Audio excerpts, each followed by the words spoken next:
I'm Ryan Hurd. I'm the Director of Spiritual Development here. And today we're going to be telling a story called Zen Shorts. Now, this is not a play on Bermuda shorts. They're actually much older than Bermuda shorts. These stories... Thank you for that. These stories are actually several hundred years old. In fact, the main character, whose name is Stillwater, is based on the Zen artist and teacher Sengai Gibbon, who lived from 1750 to 1838. And watch for the character Uncle Rai, who is actually a poet based on a man named Raikan Tagu, who lived from 1758 to 1831. So I think that these stories are about getting into the mystery of the day. And I invite the children to stay with your families, because afterwards, children and youth are invited to come do some gift wrapping with me upstairs from our holiday gift wrapping. This is for the families of the PIN families, the Philadelphia Interfaith Hospitality Network. So after that, that's where we'll go. So let's begin. Michael, there's a bear out there, said Karl. A what? Said Michael. A bear. He's really big. And he's in the backyard. What is he doing?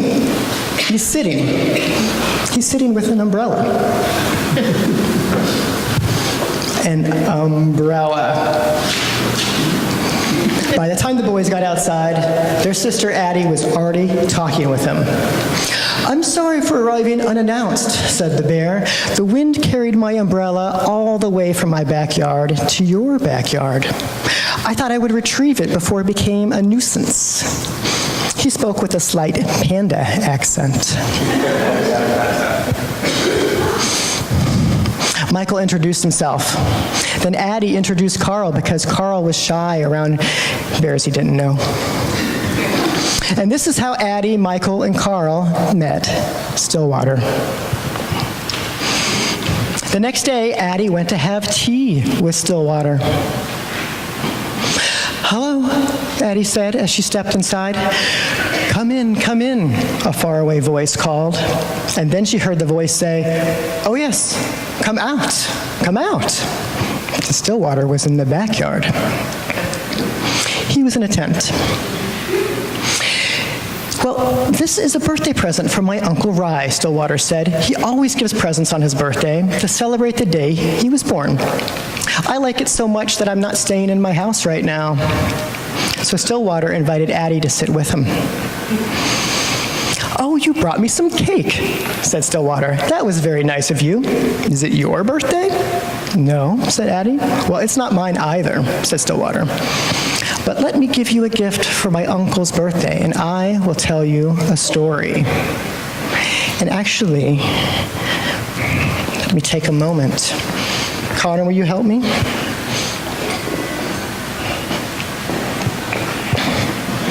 This is a story within stories. You hold this. Hold just the bottom like that. Good enough. It's a story within stories. This is the story of Uncle Rai and the moon. My Uncle Rai lived alone in a small house up in the hills. He didn't own many things. He lived a simple life. One evening, he discovered he had a visitor. A robber had broken into the house and was rummaging through my uncle's few belongings. The robber didn't notice Uncle Rai, and so when my uncle said, "Hello," the robber was so startled he almost fell down. My uncle smiled at the robber. He shook his hand. He said, "Welcome, welcome. How nice of you to visit."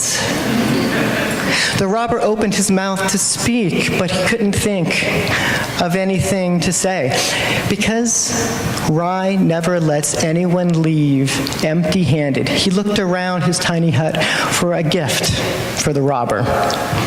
There was nothing to give. The robber began to back towards the door. He wanted to leave. At last, Uncle Rai knew what to do. He took off his only robe, which was old and tattered. "Here," he said, "please take this." The robber thought my uncle was crazy. He took the robe, dashed out the door, and escaped into the night. My uncle sat and looked at the moon, its silvery light spilling over the mountains, making all things quietly beautiful. Poor man, lamented my uncle. All I had to give him was my tattered robe. If only I could have given him this wonderful moon. Let us ring the bell. "Your uncle sounds nice," said Addy. "I don't think I could have given away my only robe." "I know how that is," said Stillwater, "but there's always the moon." "Well, that was a good story," said Addy. "Well, thank you," said Stillwater. "This is good cake."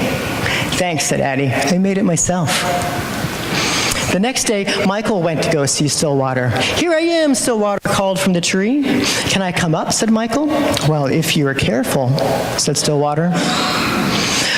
"What if we could fly?" said Michael. "We could cast shadows on clouds," said Stillwater. "But what if we fell?" said Michael. "Well, if we fell, we might break something," said Stillwater. "That would be bad." "Maybe," said Stillwater. "Maybe?" asked Michael. Are you ready? The farmer's luck. There was once an old farmer who had worked his crops for many years, and one day his horse ran away. Upon hearing the news, his neighbors came to visit. "Such bad luck," they said sympathetically. "Maybe," the farmer replied. The next morning, the horse returned, bringing with it 2 other wild horses. "Ah, such good luck," the neighbors exclaimed. "Maybe," replied the farmer. The following day, his son tried to ride one of the untamed horses. He was thrown off. He broke his leg. Again, the neighbors came to offer their sympathy on his misfortune. "Such bad luck." "Maybe," said the farmer. The day after that, military officials came to the village to draft young men into the army to fight a war. Seeing that the son's leg was broken, they passed him by. "Such good luck," said the neighbors. "Maybe," said the farmer. Let us ring. "I get it," said Michael. "Maybe good luck and bad luck are all mixed up. You never know what's going to happen next." "Yes," Stillwater agreed. "You never know."